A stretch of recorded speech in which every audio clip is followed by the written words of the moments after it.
week today, Americans are trying to put an end to speculation about the end of the transatlantic era. The message from Washington is clear. The United States is not withdrawing from Europe, but expects stronger partners and shared responsibility for security.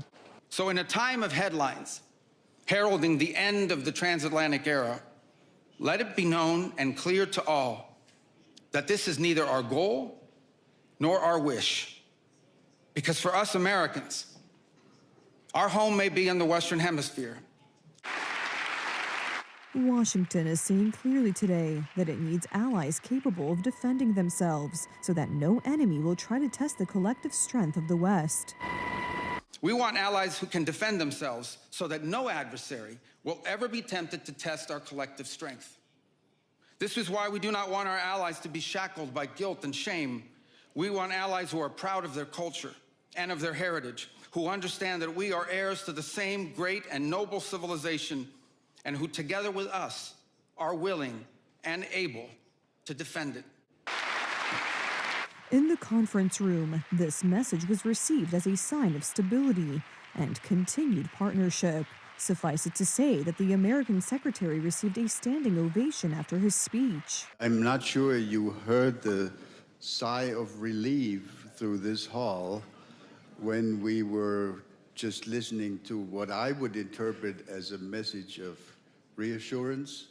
At the same time, U.S. policy remains tough on Russia and the war in Ukraine. Washington declares that it will test the Kremlin's real intentions regarding the end of the conflict. We don't know. We don't know if the Russians are serious about ending the war. They say they are, and under what terms they were willing to do it, and whether we can find terms that are acceptable to Ukraine upon that Russia will always agree to. But we're going to continue to test it. At the same time, Europe is strengthening its own military capabilities, and NATO allies are announcing a show of force in key security regions. I can announce today that the UK will deploy our carrier strike group to the North Atlantic and the High North this year, led by HMS Prince of Wales, operating alongside the US, Canada, and other NATO allies, in a powerful show of our commitment to Euro-Atlantic security. However, the new security architecture encompasses much more than just Europe. Indo-Pacific countries emphasize that the security of the regions is now inextricably linked. The crucial point here is that the security of the Indo-Pacific and the Euro-Atlantic is indivisible. Attempts to unilaterally change the status quo by force must never be tolerated. That is why Japan does not view Ukraine as a distant European. The situation in the Middle East and Iran, where opponents of the regime speak of the historical weakness of the authorities in Tehran, also remains in the background of the conference. The Iranian people are in full revolt, and the regime is at the weakest it's ever been. It's on the verge of collapse. It's a matter of time before this regime goes. My point, however, is that the world needs to understand, including the U.S. administration, that whether or not the Western world intervenes, our fight will continue and the regime will collapse anyway. The only question is at what price do the Iranian people can regain their freedom. Munich shows a map of global tensions, from Ukraine through the Arctic and the Atlantic to the Indo-Pacific and the Middle East. The U.S. strategy remains global, and alliances are to be stronger, more independent, and ready to deter in multiple regions simultaneously.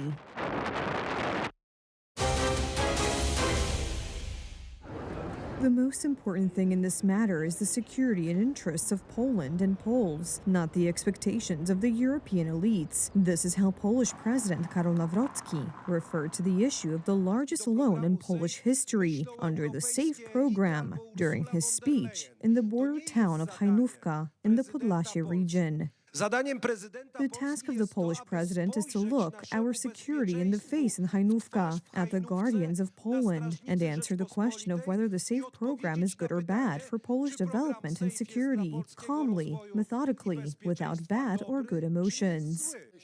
After the Polish Sejm passed the bill on the safe loan promoted by Germany, it will be considered by the Senate, which is controlled by the December 13th coalition. However, according to Polish law, the president has the final say in this matter, and he makes no secret of his doubts.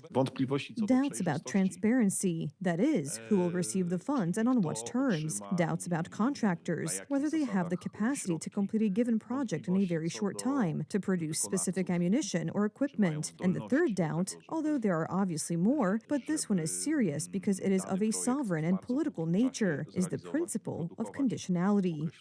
As in the case of the National Reconstruction Plan, which according to the opposition, was used by the European Commission as financial blackmail against Poland. The money was only paid out after the Law and Justice government was removed, which was not accepted by the European elites.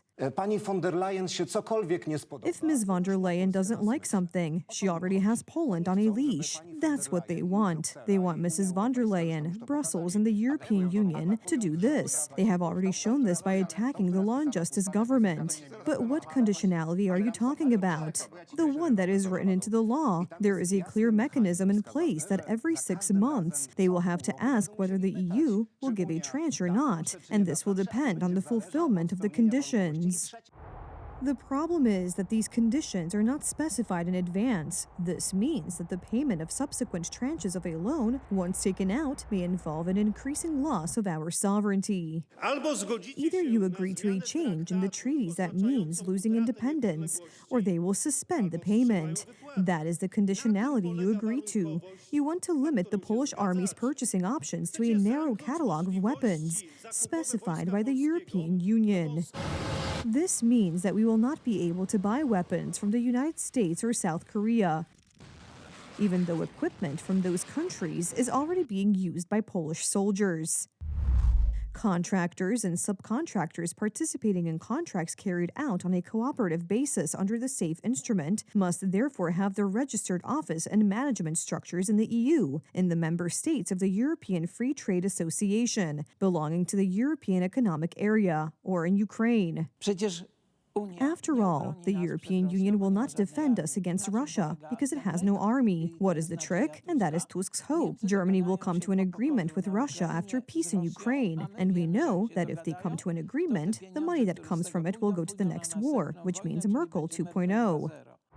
The December 13th coalition argues that most of this money will be spent in Poland. Poland is the biggest beneficiary of this project. 44 billion euros will go to the Polish arms industry to ensure security. The next point is that 80% of this amount is to be invested in the Polish arms industry in Poland. So this is another boost for our economy and the development of our arms industry. However, the amendment to the bill proposed by Law and Justice, which was supposed to guarantee this, was rejected by the December 13th coalition.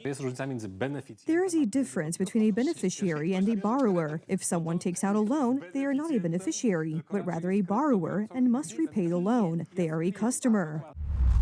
Poland is to be the largest borrower from the total pool of approximately 150 billion euros for defense for European Union countries. Nearly 1/3 of the total value of the program will go to us. Strangely enough, however, Germany is missing from the list of countries taking out loans for armaments.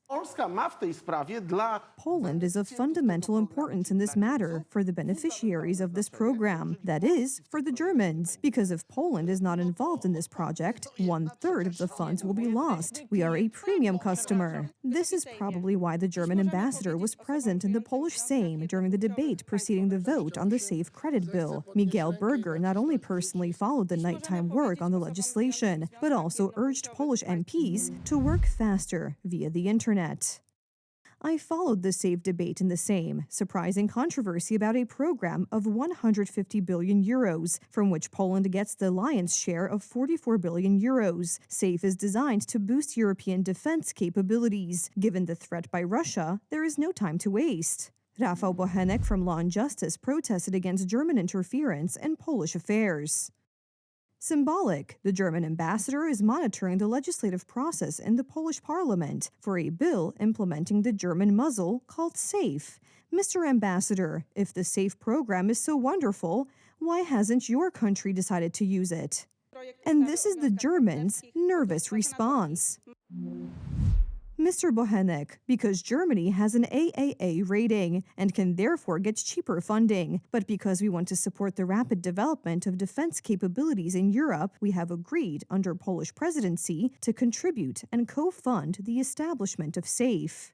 I understand the ambassador is very interested because, as I said, on the one hand, it is a financial instrument that has been providing the German state with cash for almost half a century. And on the other hand, there are orders that will also work for the German state because German companies will benefit from them, German taxpayers, because they will pay taxes in Germany. So everything is fine. From their perspective, it is a wonderful program, provided that they themselves do not use it.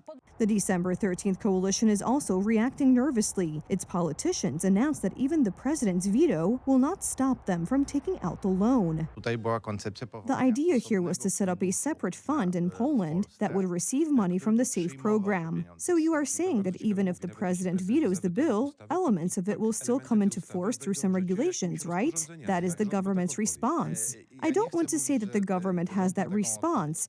It seems to me that there is a possibility of introducing some of these mechanisms. Interestingly, the SAFE credit on behalf of Donald Tusk's government is managed by Magdalena Sobkowiak-Czarnecka. She was a journalist for TVP and Polsat and is currently the Undersecretary of State for European Affairs in Tusk's cabinet. Last year, she was appointed government plenipotentiary for the Instrument for the Security of Europe. We will continue to talk to the National Security Bureau, as I am determined and will answer questions for as long as it takes to convince the president to sign this bill, because I believe in it. In addition to her work in Tusk's government, Magdalena Sobkowiak-Czarnecka is also associated with the German Marshall Fund. This is an organization co-financed by the German government, which officially lobbies for limiting the presence of American troops in Poland. And during the United Right government, it supported the imposition of economic sanctions on our country.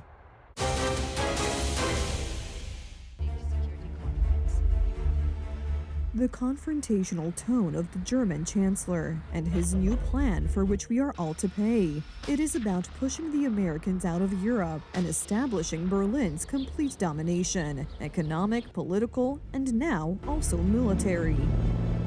Ein wahrer Verbündeter nimmt seine Verpflichtungen ernst. No one forced us to depend on the United States. This immaturity was our mistake, but we are leaving that behind. The sooner the better, not by leaving NATO, but by building strong pillars based on our interests. For now, the Americans are not responding to Berlin's provocations, recognizing that Chancellor Merz clearly does not know what he is saying or to whom. The question is to what extent Friedrich's speech was addressed to the domestic market to support his own weakening position by already beating up on the allegedly evil U.S., and to what extent it was actually directed at Trump or his administration. But it is in Germany's interest to build its power at the expense of the countries in the region, especially Poland, all with the humble consent of Donald Tusk. Especially when we talk about a certain rivalry or the United States detachment from NATO. If we look at ourselves and the role we are to play in all this, to a certain extent, indirectly, we are indeed to finance the development of the German government through various purchases. From our point of view, for Germany, we are simply a kind of Mitteleuropa, or Central Europe under Berlin's domination. The German chancellor's plans are very dangerous for Poland because he wants to not only get rid of American troops from NATO's eastern flank. The Americans did not take over Europe because the Russians or Soviets were a threat there. The Americans took over Europe because Germany wanted to occupy Europe twice, and they wanted to murder a large part of Europe, including us. But the second time around, it all happened more spectacularly, especially the American presence, because it remained. Basically, the American presence on the European continent is based on the fact that the Americans saved Europe from the Germans and later guaranteed that the Germans would not do anything bad again. Als Europäer und natürlich auch als Deutsche ist es heute. Germany now wants to take full control over arms purchases by countries in our region. Niemieckie siły zbrojne Like most European countries, the German armed forces benefited greatly from this peace dividend. That is, the period of relative calm in Europe that followed the end of the Cold War. As a result, the German armed forces saw significant cuts in their defense budget and consequently the withdrawal of military equipment. So, they needed a financial boost. That is why, instead of state-of-the-art American weapons, German and French arms companies are to be financed. Merz rości sobie prawo, żeby zdominowana przez Merz claims the right for a Germany-dominated Europe, taken in hand by Germany, to also become the foundation of relations with the United States. It is Germany that is to build a new formula for transatlantic relations, and so it is Germany that is to become the sole link between Europe and the United States. Germany is to represent Europe in relations with the United States. Nevertheless, it is shocking and important that there is a clearly visible plan to dominate Europe. What he presents is German imperialism, and one of the mechanisms that are supposed to make Germany powerful is precisely the safe mechanism. Germany simply treats Poland and other EU countries as its sphere of influence. They want to build their own potential, and others have to pay for it. Some do not agree to this. Others, like the December 13th coalition, applaud it. Now the SAFE program is on the agenda, but this is just one of many German ideas.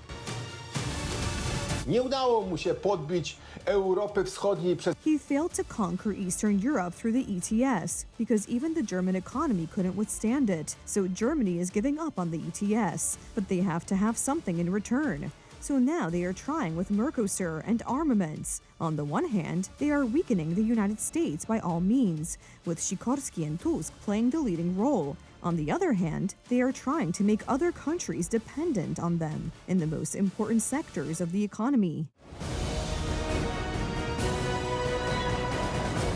Germany does not like the fact that today in Europe, the main partner for talks with U.S. President Donald Trump is Polish President Karol Nawrocki. Good relations with the United States are the only guarantee of stability in the region, because putting our security in German hands cannot end well.